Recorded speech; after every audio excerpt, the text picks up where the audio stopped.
Islam itu agama yang pro ilmu, jadi cocok tidak cocok. Kalau itu satu potensi dibicarakan. Sehingga setiap khitab kepada Nabi itu terusannya ada kata fa'in tawallau. Muhammad, kamu harus menerangkan Islam itu begini-begini. Tapi kalau mereka menolak ajaran kamu, jadi potensi nerima ya dibicarakan, potensi menolak ya dibicarakan. Nah, makanya ini saya beri supaya barokah, ya dapat barokahnya ulama dulu saya baca ya. Faidatun qala Ibnu Qayyim. Ibnu Qayyim itu muridnya Ibnu Taimiyah. Ta'ammal khitabal Qur'an tajid malikan lahu al-mulku kulluh wa lahu alhamdu kulluh. Azimmatul umuri kulliha biyadi wa masdaruha minhu wa mawriduha ilaihi. Mustawiyan 'alal arsy la takhfa 'alaihi khafiyah. Min aqtari mamlakatihi aliman bima fi nufusi abidihi muttali'an 'ala asrarihim wa 'alaniyatihim. Munfaridun bitadbiril malakah. Yasma'u wa yara wa yu'ti wa yamna wa yusibu wa yu'aqib wa yukrim. Jadi begini maksudnya. Khitab itu otoritas dari minal a'la ilal adna, dari yang lebih kuat ke yang lebih bawah, itu namanya khitab. Kemudian harusnya kita semua sebagai manusia itu sebenarnya orang yang tidak sah memberi khitab, memberi perintah. Karena kita sendiri tidak berstatus khalik, pencipta. Jadi misalnya gini, saya janji sama sampean besok datang ke saya, kamu tak kasih uang. Besok saja saya tidak mesti hidup. Jadi janji itu sudah salah. Besok saja saya tidak mesti hidup. Kalaupun hidup saja uang saya terbakar atau dicuri orang. Maka di sini dibutuhkan otoritas khitab, harus diberikan zat yang punya otoritas penuh, yaitu zat yang nggak akan mati, yang nggak akan lumpuh, yang nggak akan mengalami satu gangguan sosial. Sebab itu dalam pandangan ulama tafsir itu punya akibat, saya ulang lagi, punya akibat bahwa hanya Allah yang berhak memberi khitab. Sehingga saking kerennya Allah itu bisa khitabun lil makdum. Ini di sini nanti ada contohnya. Sesuatu yang enggak ada kemudian Allah bilang kun menjadi ada. Sehingga Allah itu enggak bisa dibantah, enggak bisa ditentang, karena bisa apa saja. Karena asbabul qudrah adalah al-khalqu. Kalau dalam ilmu tafsir, kalau sampean dalam ilmu manusia kan gini, sebabnya melihat itu mata. Kalau dalam ilmu tafsir enggak, yang bisa menjadikan Anda melihat itu menciptakan. Saya lagi ya, jadi kalau dalam ilmu tafsir asbabur ru'yah itu al-khalqu, bukan al-basar. Kalau kamu melihat karena mata, berarti setelah jauh tidak bisa melihat, atau setelah tertutupi tidak bisa melihat. Tapi kalau kamu mengetahuinya karena menciptakan, maka kapan saja bisa melihat. Misalnya gini, saya punya emas 1 gram, kecil sekali 1 gram, saya tanam di dalam Monas, kedalamannya 1 meter. Mbok saya sudah di Jogja, saya tetap tahu bahwa di Monas kedalaman 1 meter ada emas 1 gram. Kenapa? Karena saya yang menciptakan, yang mengatur itu semua. Sehingga setelah saya di Jogja, setelah saya di mana-mana tahu bahwa di Monas itu ada emas 1 gram dalam kedalaman 1 meter. Sehingga Allah ketika mengatakan saya ini zat yang super tahu, itu kata Allah gimana? Ala ya'lamu man khalaqa. Ala ya'lamu ana ta ora ngerti sapa man wong zat khalaqa kang gawe sapa man. Masa orang yang menciptakan kemudian tidak tahu? Jadi awal tahu itu karena menciptakan. Tapi kita sudah lama jadi bodoh karena kita tahunya pakai mata. Sehingga kita mengatakan bagaimana orang buta bisa tahu wong dia buta. Kalau dia yang menciptakan tetap tahu. Tadi misalnya orang buta di kamar mandinya masang paku atau masang apa, dia tahu kalau di kamar mandi saya ada paku. Kenapa kok tahu? Karena yang masang saya. Nah, ini penting saya utarakan supaya nanti itu gampang analisis ayat-ayat berikutnya. Otoritas itu, otoritas khitab itu harus diciptakan dulu. Nah, baru setelah punya otoritas, saya ulang lagi, baru punya hak khitab. Nah sekarang enggak, para raja, para presiden, para dosen, para kiai itu sering melancarkan khitab, sementara dia tidak menguasai apa yang akan terjadi. Makanya Allah mengkritik kabura maktan indallahi antaqulu ma la tafalun. Itu salah besar ketika kamu seakan-akan memegang otoritas pada sesuatu yang sebenarnya kamu tuh tidak pernah melakukan, tidak pernah ikut menciptakan. Misalnya contoh nak nurut aku sebenarnya mesti uripmu kepenak. Otoritas itu dari siapa coba? Urip kepenak ya di luar wilayah kita, kehidupan besok juga di luar wilayah kita. Sampai kita kalau mau ke kuburan itu panduannya Nabi gimana kalau berdoa? Apa? Assalamualaikum daraqaumin mu'minin wa inna insyaallahu bikum lahikun. Salam untuk kalian semua dan kita insya Allah suatu saat akan bertemu, insya Allah. Padahal mati itu adalah satu keharusan. Tapi kalau yang di kuburan itu orang mukmin, kita tidak ketemu lagi sama mereka jika kita mati kafir, karena nanti tempatnya beda. Yang satu alamatnya surga, yang satu alamatnya neraka. Maka kata ulama, kata insya Allah di situ adalah kita masih berharap mati dengan status yang sama, sehingga bisa ketemu. Jadi itu artinya gini, di selain Allah itu bilang janji, bilang khitab itu nggak sah. Dulu kan Nabi Muhammad SAW itu saking yakinnya setiap problem itu ada malaikat Jibril datang, saking yakinnya. Suatu saat ada orang Yahudi tanya, Muhammad kalau kamu Nabi betul, beritahu kami tentang Dzulqarnain, beritahu kami tentang Ruh, beritahu kami tentang Luqman Al-Hakim. Nabi karena reputasi hariannya dipandu Jibril bilang, ya sudah besok datang lagi ke sini tak jawab.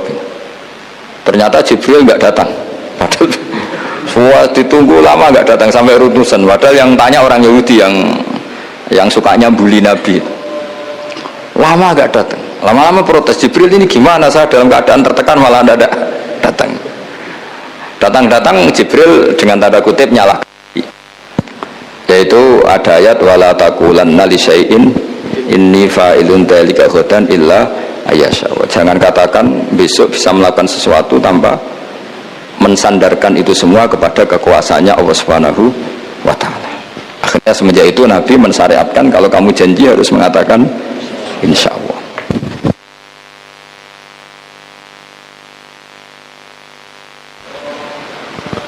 Ya, kenapa ini saya katakan penting? Karena nanti khitab di Quran itu supaya proporsional ya. Sekarang banyak orang memahami Quran tapi nggak mau mempelajari ilmunya apa? Quran. Termasuk ilmunya Quran tadi ya, ada 3 ingat ya. Khitabun lin nabi itu bisa saja khitabun li ummati. Yaitu dalam kasus-kasus yang Nabi tidak mengalami kasus itu tapi yang mengalami umatnya. Nah, kenapa khitabnya tetap kepada Nabi? Karena yang bisa komunikasi dengan Allah itu hanya Nabi. Makanya bisa dilihat di ya ayuhan nabiyyu itu mufrad mudzakkar. Nabi Muhammad itu satu orang yang berstatus lelaki. Kemudian idza talaqtum itu kalian semua. Harusnya kan kamu, karena dari satu orang ke satu orang. Tapi ini enggak. Wahai Nabi, jika kalian umatmu gitu. Jadi karena yang alami tolak itu umatnya.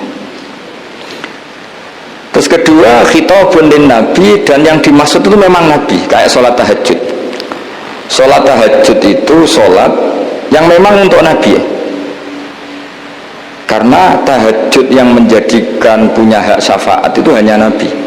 Sehingga ketika ulama, Nabi itu wajib tahajud, tapi kalau umatnya hanya sunat tahajud. Jadi Nabi itu termasuk ya kelebihannya sekaligus bebannya wajib apa? Tahajud. Tapi bagi umatnya sunnah. Kenapa? Karena Nabi ingin sekali punya hak syafaat. Kemudian sama Allah diberi instruksi, diberi syarat wa minal laili fatahajjat bihi nafilatallak asa ayyab'atsaka rabbuka maqama mahmuda. Muhammad, kalau malam kamu harus tahajud supaya kamu nanti diberi hak syafaat. Itu kalau umatnya tahajud nggak boleh sampai diteruskan ayat-ayat ayat pasukan, karena kamu tidak punya hak syafaat. Di syafaat aja tidak mesti. tapi Nabi harus tahajud supaya punya hak apa? Dan dulu dicatat syafaat itu hadisnya sahih semua, di Bukhari ada, di Muslim ada. Cuma orang berlebihan cara menolak syafaat atau mengimani syafaat. Ada yang berlebihan mengimani sampai tidak pernah ngamal baik, mentang-mentang nanti dapat syafaatnya Kanjeng Nabi. Ada ada yang nggak percaya syafaat, itu ya kebablasan juga, padahal itu ada di hadis sahih semua cerita syafaat. Itu khitabun Nabi, dan yang dimaksud memang Nabi, sehingga umatnya tidak wajib tahajud tapi Nabi wajib tahajud. Terus ketiga, khitabun Nabi sekaligus khitabun ummati, itu yang dimaksud di hadis Arba'in Nawawiyah, wa inna wa ta'ala amaral mursalin bima amaral bil mu'minin, atau dibalik amaral mu'minin bima amaral bil mursalin, dibolak-balik sama, yaitu para nabi ya dikhitabi memakan sesuatu yang thayyibat, para orang mukmin juga kena khitab memakan sesuatu yang apa? Thayyibat. Ini sama. Jadi ya ini ada tiga berarti ya, khitabun lin nabi, tapi yang dimaksud umatnya, khitabun lin nabi yang dimaksud adalah nabi saja. Terus ketiga, khitabun lin nabi yang dimaksud plus umatnya. Nah, kajian seperti ini penting, karena kesalahan Khawarij itu satu kelompok ekstrim yang tidak mengikuti Sayyidina Ali, juga gak mengikuti Sayyidina Muawiyah, tidak mengikuti Ali, juga gak mengikuti Muawiyah, disebut Khawarij. Khawarij itu jamaknya Kharijah, dia keluar dari pikiran ala Sayyidina Ali, juga keluar pikiran dari Muawiyah. Di sini disebut dia khurut dari kata Khawarij, serba keluar, dia tidak mengikuti sana, tidak mengikuti sini, akhirnya disebut Khawarij. Nah, Khawarij itu orang yang berpikir sesuai kritik yang dilakukan Quran, tapi mereka lupa bahwa yang punya otoritas kritik itu Allah, karena yang kalau boleh sama-sama terganggu kerajaannya itu hanya Allah. Gini saya beri contoh ya, yang punya hak ketika sepeda motor saya kamu pakai, yang punya hak menentukan itu gasap apa pinjam itu saya apa orang lain? Saya. Ketika yang pakai gak pamit itu teman akrab saya atau anak saya atau orang yang saya ridhoi, itu namanya gasap apa pinjem gak pamit? Ya udah, ini harus jelas. Tadi pagi saya ngaji direktorat, saya bilang di fikih itu ada istilah ulima ridhohu, sesuatu tidak pamit formal tapi sudah diketahui ridhonya. Makanya di fikih ada bab namanya mu'atoh, tadi pagi saya terangkan ya. Di perdebatan fikih itu ada bab namanya apa? Mu'atoh dari kata ato yu'ati, mu'atotan, saling transaksi yang non verbal tapi maklum. Ya seperti kalau kamu marum itu contohnya, kalau kamu marum di kantin terus makan gedang goreng, itu nyuri apa beli? Coba jawab aja. Kalau dikatakan beli kamu belum bayar, kalau dikatakan nyuri terang-terangan. Coba kalau mbak-mbak milih mana, itu nyuri apa beli? Kalau beli belum bayar, kalau nyuri kok terang-terangan ya. Nggak nyuri apa beli?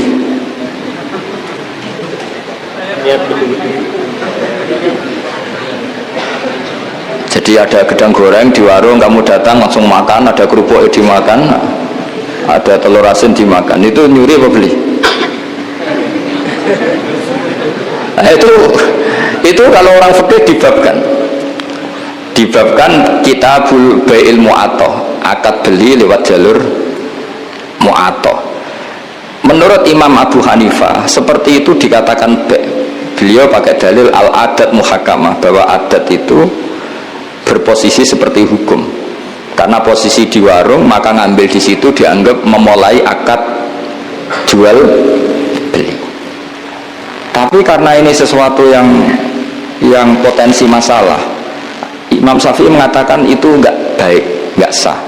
Karena nanti kalau asumsi kamu gedang goreng itu 1.000, ternyata diregani 5.000 kan mangkel. Nah itu resikonya di situ, ya kan? Tapi kalau misalnya itu dikatakan, makanya Imam Syafi'i mengatakan itu profesional. Itu namanya ghormu. Ketika Anda bayar 5.000, itu namanya tebusan kesalahan. Jadi Imam Syafi'i melihat itu tidak jual beli, tapi tebusan kesalahan. Sehingga kalau saya jadi hakim, misalnya pembeli bilang asumsi saya 1.000 Gus, terus kata penjual, enggak Gus itu tak jual 5.000, saya harus memenangkan memenangkan siapa? Penjual, karena penjual adalah pemilik gedang goreng itu, dan posisi yang makan adalah perusak barang orang lain. Gitu. Sehingga dimenangkan penjual. Ya, dimenangkan penjual. Kenapa dimenangkan? Karena cara berpikir fikih, karena dia yang punya otoritas itu, punya otoritas kepemilikan. Itu dalam fikih madzhab apa? Syafi'i. Nah, itu penting dalam analogi surga dan neraka. Orang Khawarij itu kalau ada orang dosa, itu dikatakan sudah tidak Islam lagi, dia sudah keluar dari Islam. Orang dosa itu wajib disiksa oleh Allah. Mereka bilangnya ya wajib.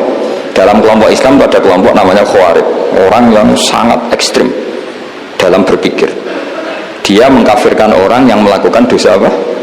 Besar, dihukumi kafir. Tapi pendapat ahli sunnah enggak, orang dosa besar ya dosa saja, tapi tidak usah dihukumi kafir. Kenapa? Cara berpikir ahli sunnah, surga neraka itu milik Allah. Kalau yang punya saja tidak apa-apa, ngapain ada yang ribet?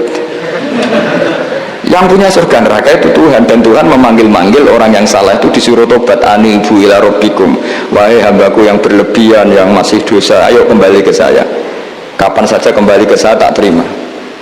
Sehingga dalam madzhab ahli sunnah, otoritas khitab, otoritas kepemilikan yang berhak yang punya, orang lain itu nomor 2. Sehingga tadi kalau Anda bawa kayak motor saya dan Anda teman akrab saya, tidak pamit saya, kalau saya bilang itu nggak apa-apa ya nggak apa-apa, kalau saya bilang apa-apa ya apa-apa, nggak penting orang lain. Sehingga ini wilayah yang agak sensitif, tapi ini ilmu, mau tidak mau kita harus dengar. Sehingga di fikih ada bab ulima ridho. Misalnya ada orang makan gedang goreng di warung terus ditangkap Pak polisi, wah ini pencurian, mesti bakulnya nggak terima, enggak pencurian, memang tak jual. Nah, yang kasus begini, ini yang kasus, ini mungkin kasusnya anak-anak yang masih kos atau masih mahasiswa. Warung kantin dijaga ibu-ibu, ada anak makan lahap, dikira belinya cash, setelah dimakan ternyata akadnya utang. Nah, itu pertanyaannya itu halal apa enggak? Karena asumsi baiknya monggo-monggo, karena apa, sudah mengkhayal nanti ada sekian uang cash didapatkan, ternyata nyatet atau utang. Nah kalau ngomong di depan, Bu saya mau makan di sini utang, kira-kira enggak boleh. Wah itu ada sekian PR, makanya saya sering uji orang-orang yang enggak alim. Enak-enaknya orang tuh orang enggak alim, karena ada kesulitan seperti ini. Kita sebagai peneliti fikih itu sering kesulitan. Nah sama Anda misalnya naik Grab atau naik taksi atau apa, ketika Anda naik itu posisinya enggak sap apa pinjem, dikatakan akad sewa belum bayar, dikatakan pinjem nanti harus bayar. Jadi ada sekian masail fikih yang jadi perdebatan. Nah, apapun itu nanti kata finalnya itu dia yang punya, yaitu supir taksinya atau baeknya, penjaga warung tadi. Nah, sehingga hukum itu bagi orang lain sudah tidak sah kecuali bagi yang punya. Nah di sini ini kelihatan benarnya madzhab ahli sunnah wal jamaah. Ahli sunnah mengatakan apapun salahnya seseorang setelah dia beragama Islam itu wilayahnya Allah, kita tidak bisa berbuat apa-apa. Makanya ada ayat laisa laka minal amri syai'un aw yatuba alaihim aw yu'adzibahum. Muhammad, meskipun kamu kekasih saya, kamu tidak punya otoritas menentukan si A dimaafkan, si A disiksa. Otoritas itu hanya bagi saya, kata Allah. Sehingga banyak orang yang Nabi kurang srek karena membunuh pamannya Hamzah, malah dikasih tobat sama Allah, namanya Wahsy. Wahsy itu orang yang Nabi gak suka karena pernah membunuh Sayyid Hamzah di perang Uhud, tapi sama Allah marah dikasih tobat. Salabah yang sering ibadah di masjid, sering iktikaf, saking seringnya ibadah itu sampai digelari hamamatul masjid, merpatinya masjid. Tapi na'udzubillah beliau malah berakhir dengan su'ul khatimah. Kita tidak pernah tahu. Kenapa begitu? Karena begini, wilayah yang absolut itu hanya milik Allah Subhanahu wa ta'ala. Sehingga Nabi kalau ketemu Wahsy ya bilang, iman kamu sudah saya terima, Islam kamu sudah saya terima, tapi saya ini manusia, tolong sembunyikan wajahmu dari saya, karena kalau saya ingat kamu itu mantel, karena ingat kamu pernah membunuh Hamzah. Tapi saya sebagai Nabi harus menerima iman kamu, karena Nabi itu gak boleh dendam. Tapi kalau mantel-mantel sedikit kayaknya agak boleh mungkin ya, mungkin itu ya. Tapi profesional, Nabi sebagai manusia gak berkenan melihat Wahsy, tapi sebagai Nabi legowo terhadap imannya Wahsy.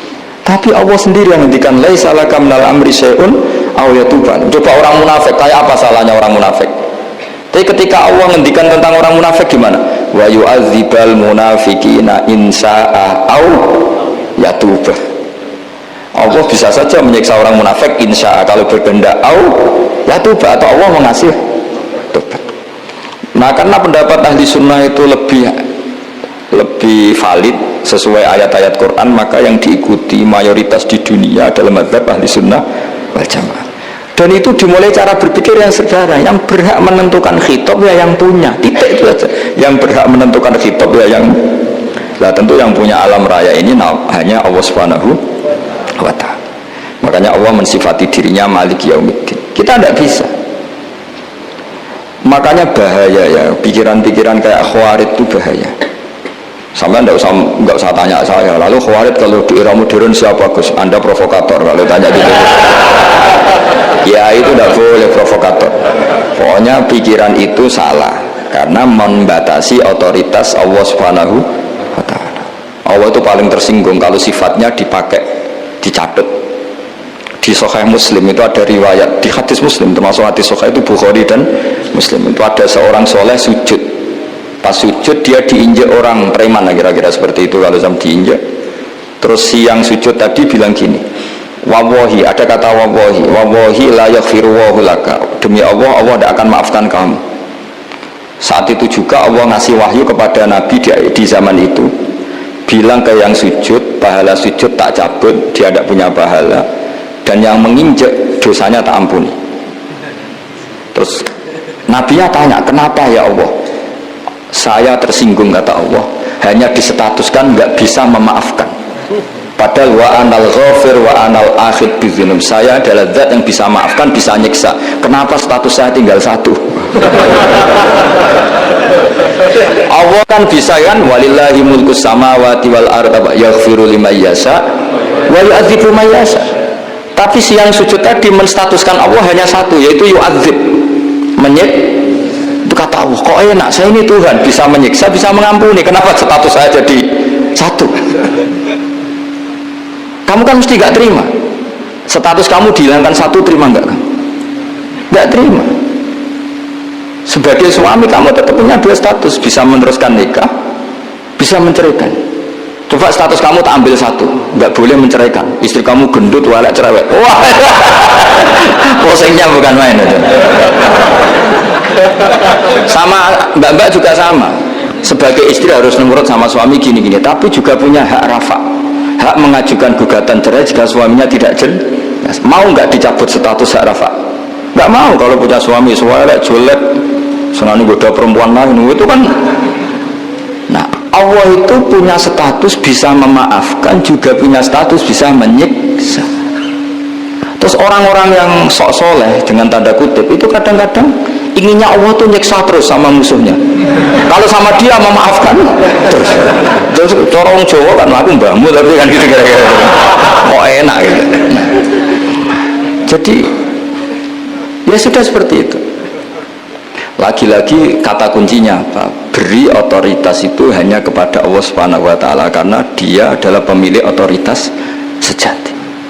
Sehingga zaman Nabi siapa saja itu, ya mungkin orang kayak apa dulu, Khalid bin Walid, perang Uhud kalah, itu panglimanya orang kafir zaman itu siapa? Khalid bin Walid. Dan dia melakukan pembunuhan masif zaman itu, tapi dia dikasih tobat, namanya Khalid bin Walid. Tapi Sa'labah yang tukang di masjid kadang berakhir seperti itu. Ya sudah, akhirnya kita mau tidak mau ya sudah introspeksi. Sampai sesoleh apapun kita selalu diajarkan doa, ya muqallibal qulub tsabbit qalbi ala dini. Karena kayak apa kalau hati kita dibolak-balik? Karena cara berpikir tentang Islam dan tentang ateis atau tentang kekafiran itu mirip satu visi. Makanya hati-hati mahasiswa, karena senangnya berpikir sendiri. Ada ngelantur kemana-mana. Saya beri contoh.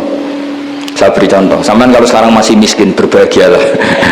Karena miskin itu mudah jadi orang dermawan. Kalau orang sudah kaya itu ribet. Coba misalnya sampean jadi santri saya, tak contohkan. Biasanya santri kalau sama kiainya kan loyal. Kamu miskin punya ayam 2, tak minta 1 boleh enggak? Boleh, padahal itu 50%. Ya, terus punya uang 100.000, tak minta 50.000, kira-kira boleh enggak? boleh, padahal itu 50%. Tapi kalau kamu kaya, punya uang 1 miliar, tak minta 500 juta, boleh gak kira-kira? Padahal itu berapa? 50%. Gampang mana dermanya orang kaya sama orang miskin? Untuk mengamal 50, itu mahasiswa yang masih miskin-miskin, uangnya hanya 100 ribu, traktir temannya habis gak masalah. Padahal itu berarti 100%. Uangnya 50 ribu diminta temannya dikasihkan semua, padahal itu aset satu-satunya. Nah, salaba itu cara berpikir gitu sehingga Allah tersinggung. Saya beri contoh ya, salaba itu singkat cerita kan kalau habis jamaah salam langsung lari pulang. Terus ditanya sama Nabi, kenapa kamu kesusu pulang gitu? Istri saya di rumah masih belum pakai baju karena gantian sama saya, saking miskinnya tuh baju itu gantian. Sama nggak usah bayangkan, lalu di rumah telanjang kayak apa, berarti kamu porno.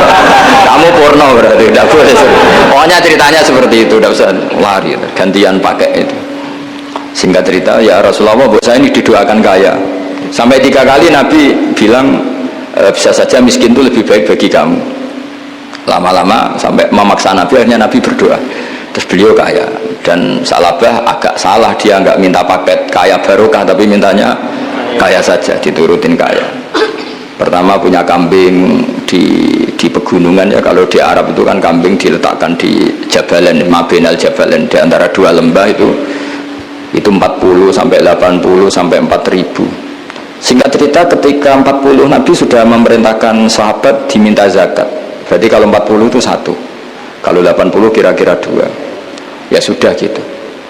Sebetulnya ketika 40 kalong 1 terkurangi 1 zakat itu kan ringan karena masih 39. Ya kayak tadi kamu punya uang 1 juta, jangan 1 juta 500 ribu sudah agak berat kamu.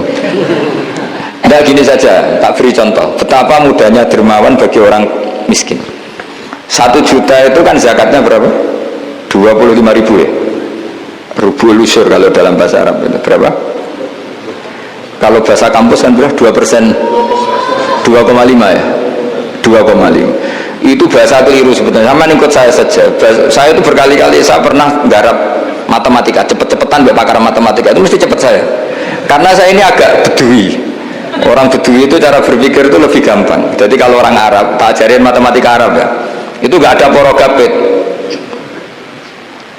Jadi begini cara berpikir orang Arab itu berpikir bertahap. Ya kalau 2,5 itu kalau orang Arab bilang rubul usur apa? Rubu'ul usur, 1/4 dari 1/10. Jadi kalau orang Arab berpikir bertahap. Jadi misalnya 1 juta, 1/10-nya berapa? 100 ribu. Terus 1/4-nya berapa? 25 ribu. Jadi disebut rubu'ul usur, 1/4 dari 1/10. Jadi 1 miliar, cari 1/10-nya dulu, 100 juta. Terus 1/4-nya. Sehingga gak usah porogapit ruwet. Jadi orang Arab kalau bilang 1/10 sama 1/20 itu tidak bisa, karena nanti tidak porogabit. Orang Arab bilang al-usyur atau nisful usyur. Misalnya zakatnya apa itu zuru, berarti 100, 1/10-nya berapa? 10. Terus orang Arab kalau misalnya pertanian kamu biayai zakatnya 1/20, orang Arab bilang bukan 1/20, nisful usyur. Berarti berapa? 100 usurnya 10, separuhnya 1/10, berarti 5. Lah 5 ini bahasa kamu apa? 1/20. Ya, bahasa orang kampus 5 kan 1/20, kalau 10 1/10. Kalau orang Arab bilang apa? Usyur atau nisful, kan gampang gitu. Ya saya ulang lagi ya, berarti kalau 1/10-nya 1 juta, usurnya berapa? 100, nisful usur 50. Ya, gampang mana matematika Arab sama matematika ini sama. Daripada sama gak porogap betul pusing saya lihat itu. Ya sudah gitu aja, pokoknya diusurkan semua. Orang Arab kalau bilang tuh diusurkan semua, berarti 1 juta. Misalnya zakat mal kan 2,5, berarti 1 juta. Usur dulu, berarti 100 ribu. Lah zakatnya itu rubul usur, 1/4 dari 1/10. Ya di 1/10 dulu berarti 100. Habis itu rubul usur 1/4 dari 1/10 berarti jadi kamu aja 1 juta tulis saja langsung 100.000 usur terus 1/4-nya 25. Gampang mana? Gampang lagi pakai kalkulator. Nah sekarang begini, kira-kira kalau kamu punya uang 1 juta diminta zakat 25.000 enteng enggak? Enteng. Biasa kan kita punya uang 1 juta naktir teman sampai habis 100.000 200 enteng. Tapi kalau sudah 10 juta 10 juta berarti rubul usurnya berapa? 250. Kalau 1 miliar 25 juta. Wah itu sudah pikiran kamu kan bikin toko baru, bikin konter baru. Nah kalau 100 miliar berapa? 200. Nah sak labah ini ketika dimintai zakat ketika 40 enggak, masih kambing 40 enggak mau, 80 enggak mau, sampai hampir 4.000. Kalau 4.000 misalnya digawe rata-rata 51 aja, digawe bulat ya, berapa sebenarnya? Per 1.000 kan 20 ya kan? Per 1.000 kambing kalau dipakai 50 saja, per 1.000 kambing berapa? 20 kan? 20. Kalau 4.000 80. Kira-kira itu misalnya dipakai 50, apalagi itu 40 lebih banyak lagi. Akhirnya ngomentari sahabat yang disuruh Nabi ngambil zakat, wah ini tidak zakat, pemerasan. Karena jumlahnya sudah signifikan. Maka kalau kamu ingin dermawan sekarang, itu bisa dermawan 50%. Itu punya 2 ayam kurus lagi. Diminta masjid untuk syukuran, bawa aja. Punya kambing kurus 2. Nah, kamu hanya itu, ada panitia masjid minta sumbangan, kasih aja 1, sudah ngamal 50%. Tapi kalau punya sapi limusin 2 yang per 1 harganya 70 juta, kalau diminta 1 kan nilainya tetap 50%. Gampang mana orang miskin sama orang kaya ngamal? Orang miskin. Terus kedua hebatnya orang miskin itu, kalau ngamal itu dramatis. Betul. Jadi makanya kenapa Nabi suka orang miskin. Loh, saya pernah ditanya, saya ini punya teman yang kaya raya, dia biasa ngamal 1 miliar 2 miliar. Dia agak terima sama fatwa saya, Gus kenapa Anda pasti muji orang miskin? Ngamalnya tuh banyak saya sekali ngamal bisa 1 miliar, setengah miliar. Tapi kata saya, ngamal kamu itu tidak dramatis, tidak seru kata saya. Terus dia tanya, kok bisa Gus? Dia orang kaya, paling ngamal 1 miliar untuk bangun masjid, 1 miliar, setengah miliar bangun pondok, setengah miliar. Tapi kalau orang miskin, misalnya tukang beca, orang miskin kan pasti kawannya orang miskin. Kan nggak mungkin orang miskin utang Abu Rizal Bakri, utang Yusuf Kala, kan nggak mungkin. Kenal saja enggak. Orang miskin kan utangnya sesama orang miskin. Itu pasti itu kan hukum sosial ya. Nah ternyata itu hari itu anaknya enggak makan, hari itu istrinya mau kelahiran, utang sesama miskin, diutangi 50.000. Tapi uang ini dramatis, kalau hari itu enggak makan mati. Artinya apa? Ada orang amal 1 miliar untuk bangunan, kadang aksesoris, yang satu ngutangi 50.000 tapi taruhannya nyawa. Nah sekarang menyelamatkan nyawa sama bangunan keren mana? Maka berbahagialah orang miskin, karena komunitas mereka ini utang piutang urusan apa? Nyawa. Jadi ini lebih dramatis ya, lebih dramatis, lebih keren. Makanya utang piutang orang miskin itu paling diabadikan Quran karena lebih keren, lebih keren. Karena nyawa apa? Loh, saya ini kan termasuk kecil sudah kiai agak keren, sudah kiai agak mapan. Itu kalau orang-orang kaya nawarin saya paling Gus nggak ganti mobil, nggak ganti aksesoris mobil itu nggak keren. Al-Nadikan tetap ngamal pun nggak keren. Tapi kalau orang miskin, saya sering kan dengar cerita mereka orang itu ngeri. Kayak cerita yang diabadikan Quran itu, wa yu'thiruna ala anfusihim walau kana bihim khassasah. Itu Nabi mengumumkan, saya punya tamu tapi hari ini saya tidak bisa hormat tamu. Ada sahabat yang usul, saya ya Rasulullah, perlu dicatat dulu di Arab tuh nggak ada warung, nggak ada GoFood, nggak bisa kamu pesen online terus, mana nanti delivery gitu nggak bisa. Nah terus akhirnya datang ke rumahnya, datang istri saya ada makanan, tidak ada hanya untuk jatahnya bayi. Terus ya sudah, bayinya kamu tidurkan supaya jatah itu dimakan tamunya Rasulullah. Tapi kan jatahnya orang satu, tamunya akan malu kalau nggak ada yang nemanin. Terus ya sudah, lampunya dimatiin, pura-pura kamu nemanin. Wos, yang satu ya ada piring sama sendok, pura-pura nemanin, yang satu makan betul. Itu diabadikan Quran. Karena apa? Dramatis gitu. Sehingga pagi-pagi dia datang ke Nabi, kamu punya amal apa? Sehingga tadi malam ada ayat wa yusiruna ala anfusihim wa kana bihim khasasa. Mereka mengalahkan kepentingan dirinya sendiri meskipun punya kepentingan sendiri demi tamu tadi. Terus cerita dia, kita tamu tadi malam ya Rasulullah, yang saya sanggup menghormat, sebenarnya saya tidak punya apa-apa, hanya jatah bayi. Itu aja dramatis, bayinya ditidurin dulu. Tapi tidak disuntik ganja, tidak ditidurin. Ditidurin biasa nanti ya. Ditidurin biasa. Terus suami saya pura-pura nemani, lampu dimatikan. Nah mungkin tamunya saking laparnya gak penting mikir itu, yang penting makan aja. Jadi maka sebetulnya orang-orang miskin itu tidak usah iri, wah itu orang kaya bisa ngamal masjid 1 miliar 2 miliar. Tetap ngamalnya ini sesuatu yang tidak mendesak. Tapi sesama orang miskin, kalau temannya minta tolong itu mesti dramatis. Istri mau kelahiran, kematian, kelaparan, wah yang diselamatkan itu seru semua. Artinya gini ya, kalau miskin ya nikmati saja, itu ada peluang untuk menyalip pahalanya orang-orang. Tapi yang kaya ya tetap kaya. Kalau semuanya miskin, nanti yang miskin kerja di mana kalau semuanya miskin? Ya kembali ke tadi, ke ilmu khitab. Kalau ini tidak dipelajari, maka orang khawarij ini megang otoritas. Tidak bisa. Mereka enggak menguasai pintu surga maupun pintu neraka. Enggak bisa. Mereka dengan seenaknya, tobatnya orang yang pernah gini enggak diterima. Tidak bisa. Wilayah yang terima tidak itu wilayahnya Allah Subhanahu wa Ta'ala. Sehingga kita tetap berpendapat sesuai eksplisit yang ada di Quran. Walillahi mulkus samawati wal ardi, apa? Yaghfiru liman yasha wa yu'adzibu man yasha.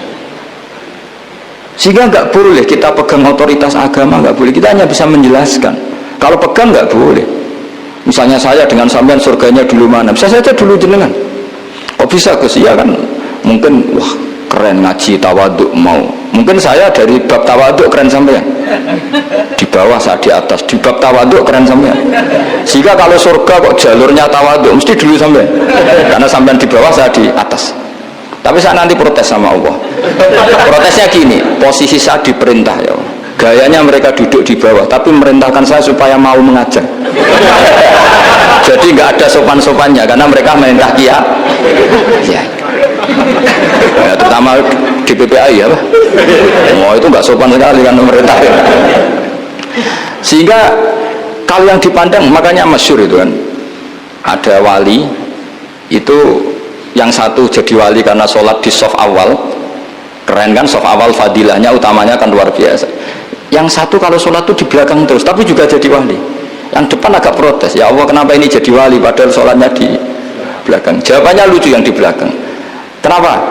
Saya itu malu, saya ini masih banyak dosa, banyak salah, kok di depan kok kayak suci sendirian. Jadi kalau kamu sowan sama raja atau sama kiai, yang paling depan itu kan yang kepedean, dia milih yang belakang jadi sopan aja, nggak terlalu dekat gitu. Orang itu tidak pernah tahu. Kadang-kadang Allah itu kita tidak pernah tahu. Andai kan boleh dibahasakan, kita tidak pernah tahu cara berpikir Tuhan. Jadi Allah itu zat yang mau, ya itu tadi otoritasnya penuh. Makanya saya pernah cerita di mana-mana, di kitab-kitab yang saya baca itu ada 2 orang yang ahli neraka, sudah di neraka. Ini sekaligus ijazah, saya ulang lagi sekaligus ijazah, bisa dipraktekkan nanti itu. Setelah itu 2 orang ini dipanggil ke surga sama Allah. Allah itu tanyanya ya aneh, enak di neraka? Ya udah enak habis di neraka. Ya gak enak habis di neraka, kok ditanya enak enggak ya, gak enak. Ya sudah, kembali lagi ke neraka. Lari, kencang-kencang, lari menuju neraka. Lari. Sama Allah dipanggil lagi, loh, kenapa kamu semangat? Ya Allah, saya ini kapok, saya ini trauma. Dulu ketika engkau perintah, saya ini lelet sekali, disuruh sholat lelet, disuruh zakat lelet. Maka ini dengan perintah saya semangat supaya nggak ngulang kesalahan yang sama. Akhirnya sama ya sudah di surga aja, di surga. Karena semangat lari menuju. Maka ini ijazah nanti kalau di mahsyar ya, ya, kamu dipanggil, ayo masuk neraka, harus apa? Semangat. Harus semangat. Betul mesti semangat. Lah repotnya kalau nggak dipanggil lagi. Akhirnya barokahnya semangat itu dia di surga. Kita tidak pernah tahu cara berpikir Tuhan, nanti kan boleh dibahasakan seperti itu. Yang satu, ayo kembali lagi ke neraka. Tolah itu, jalan noleh lagi. Sampai itu gak semangat noleh lagi. Terus ditanya sama, kenapa kamu tolah gitu? Saya tidak pernah ngira ya Allah, ketika engkau panggil di surga, kemudian engkau kembalikan lagi ke neraka. Ya sudah, kamu di surga saja. Barokahnya husnuzon.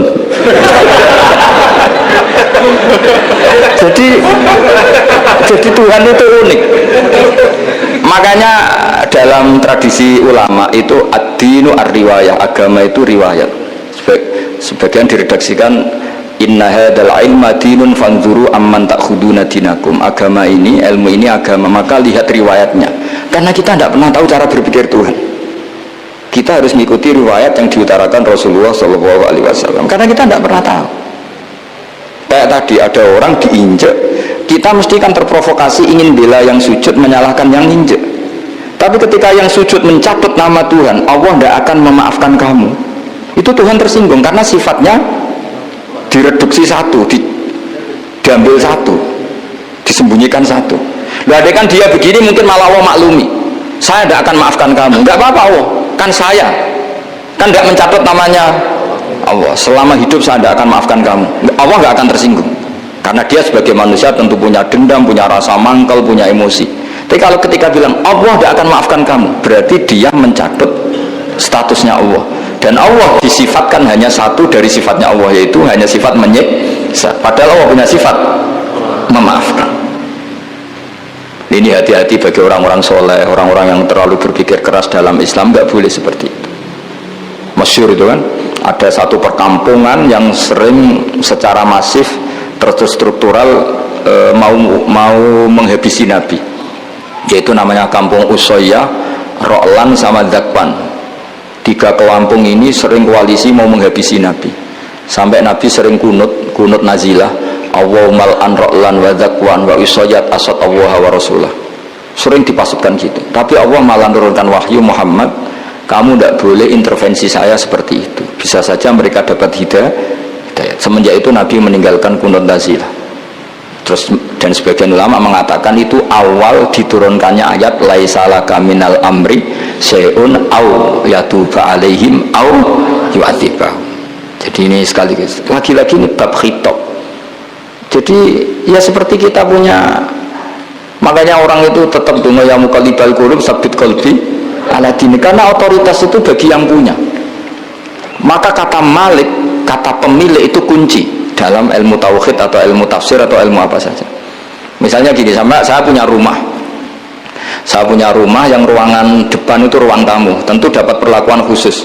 Sering steril, sering bersih, bahkan dihias pakai bunga, pakai macam-macam. Ruangan tengah biasa, ruangan belakang buat buangan sampah, buat WC, buat macam-macam. Sah apa enggak?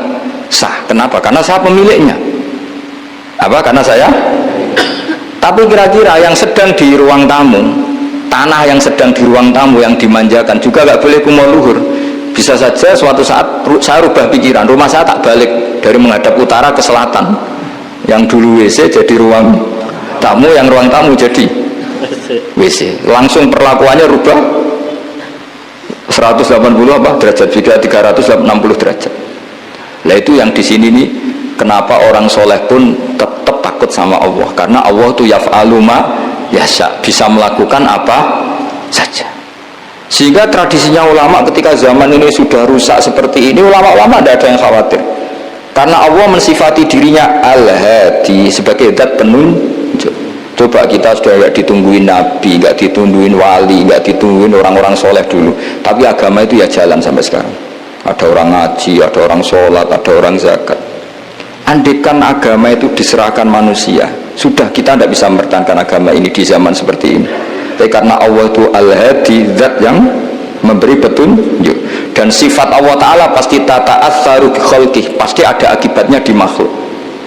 Seperti Allah mensifati dirinya Ar-Razzaq yang memberi rezeki. Buat zaman buyut-buyut perang dijajah Belanda ya tetap makan, ya tetap kawin. Kadang istrinya banyak padahal zaman jajan Belanda. Kita nggak dijajah aja susah. Dulu itu bapak kamu istrinya 1 atau 2, buyut-buyut kamu banyak yang 2 padahal miskin. Karena Allah mensifati dirinya Ar-Razzaq. Buat keadaan kayak apa orang tetap dapat rezeki. Begitu juga Allah mensifati dirinya Al-Hadi. Buat keadaan dunia rusak kayak apa tetap ada yang dapat hidayah. Jadi kamu tidak usah khawatir terhadap agama ini, karena Allah mensifati dirinya apa?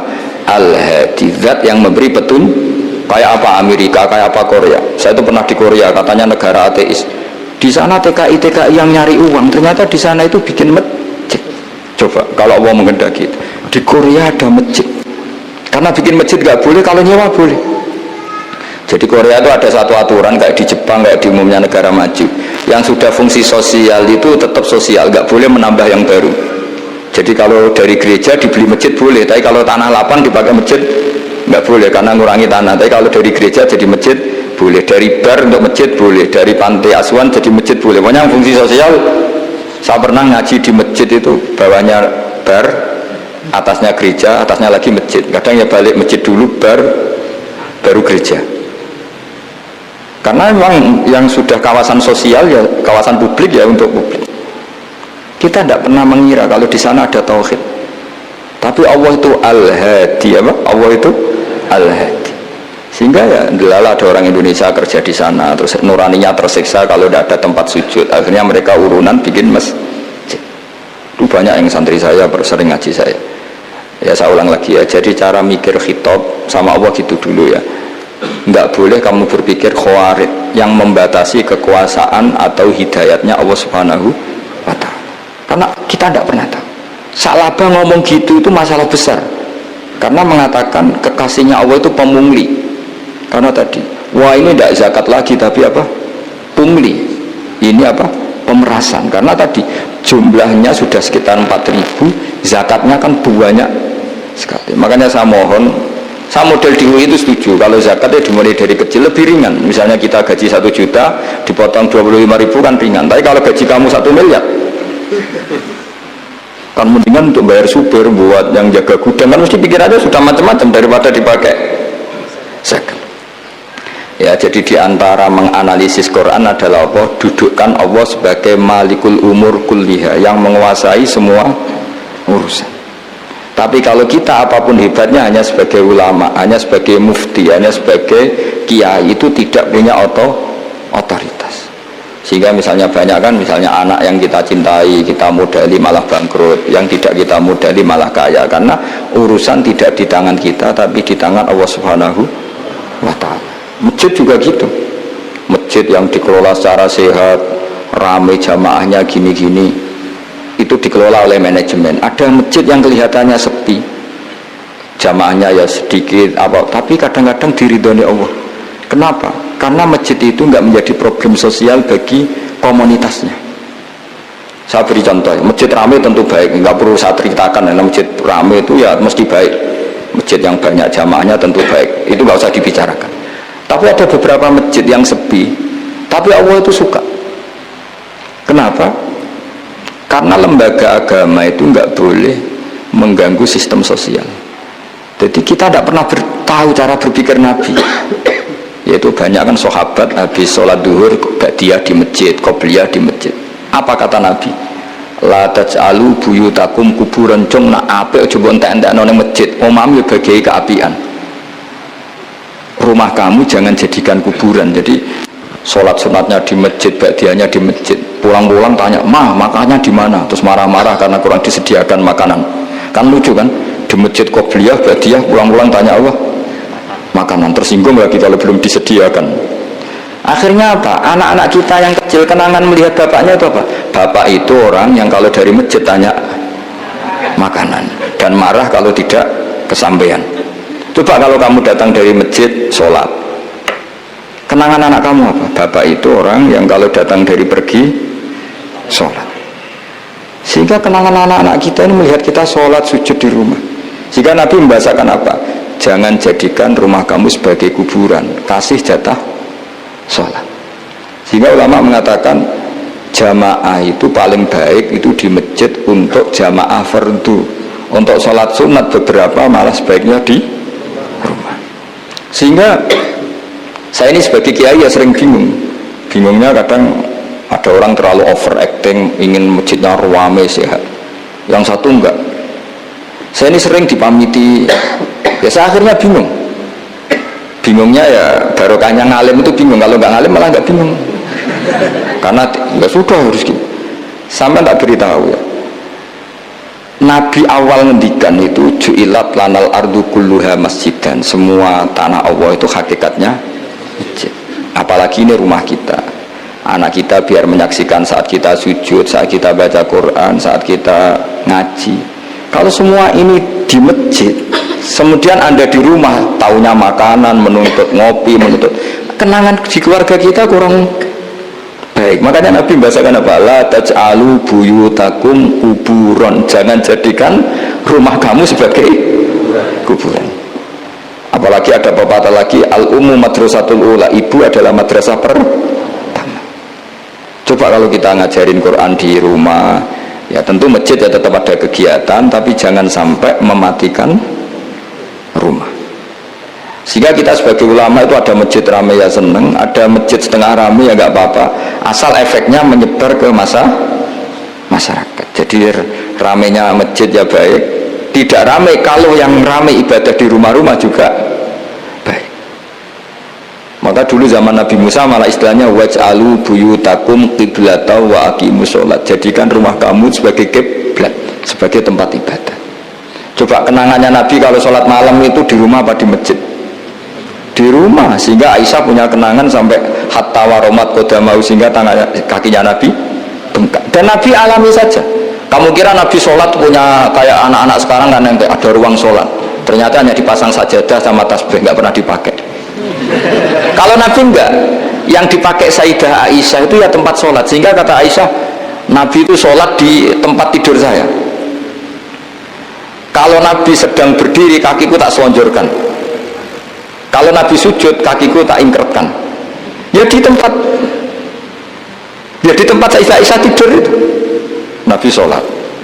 Pas berdiri kan berdirinya Nabi lama, Aisyah selonjor. Pas Nabi mau sujud, kakinya diingkretkan. Segampang itu Nabi. Akhirnya apa? Kenangannya Aisyah sebagai istri itu doa-doa tahajud, doa-doa. Coba kalau Nabi tahajudnya di masjid, Sayyidah Aisyah tidak punya kenangan doa-doa apa? Tahajud. Sehingga kita harus ngikuti ngaji. Sehingga kalau nuruti teori ya, sholat itu ibadah, sebaiknya kalau ibadah ya di tempat ibadah. Tidak seperti itu cara pandang. Kata Nabi, semua buminya Allah adalah saksi kita ketika ketemu Allah. Semakin saksi itu banyak, maka semakin baik. Maka kalau sholat sunat, kesunatannya itu pindah-pindah tempat. Tapi ya jangan terlalu habis di sini terus pakai mobil ke sana gitu. Iya, kalau pas di perempatan ada orang cantik nggak jadi diterusin nanti. Tapi ini sama saya cerita ya. Jadi di antara mengkaji Quran itu mengkaji cara Allah membuat khitab. Dan yang kunci semua adalah Allah adalah zat sing otoritatif, malikul umurikul dia, pengendali dari semua. Maka kalau nyifati Allah ya tetap yaghfiru liman yasha wa yu'adzibu may yasha. Jangan pernah mengambil otoritasnya Allah Subhanahu wa taala. Sekian, assalamualaikum warahmatullahi wabarakatuh.